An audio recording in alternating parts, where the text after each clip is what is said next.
Sen o'zing yakka konsert bergan bo'lganingda men hayotda bormasdim. Assalomu alaykum, hurmatli vatandoshlar.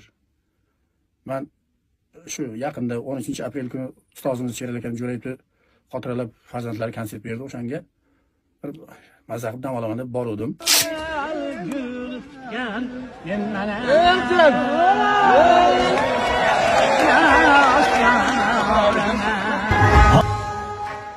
O'sha konsertda qisqagina bir videocha qildik.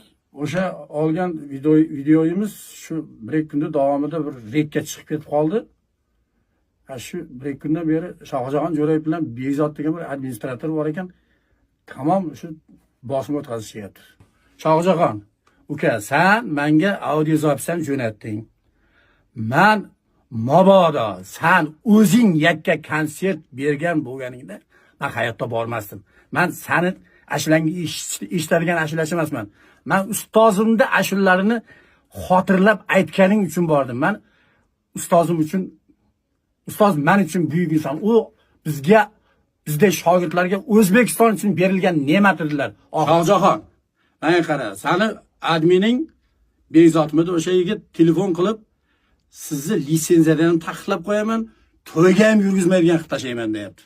Mana qara, agar sen o'zing o'ylab ko'r, agar O'zbekistonda 5 million ashulachi san'atkor bo'lsa, o'shandan 4 million 800 tasi Sherakamga ashulasini aytadi.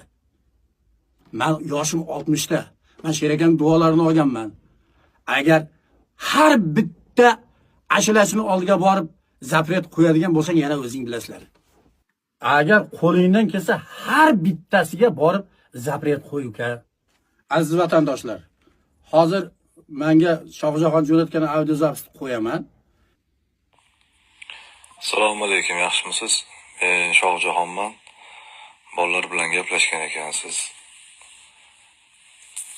Video qo'ygan ekansiz. Oxirgi videoyingizni o'chirib oling. U xuddi bizni ustimizdan bir masxara qilgandek yoki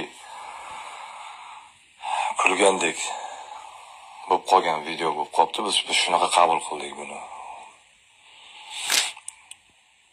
O'chirib yuborsangiz menimcha yaxshi bo'ladi. Shunday bir-birimizni.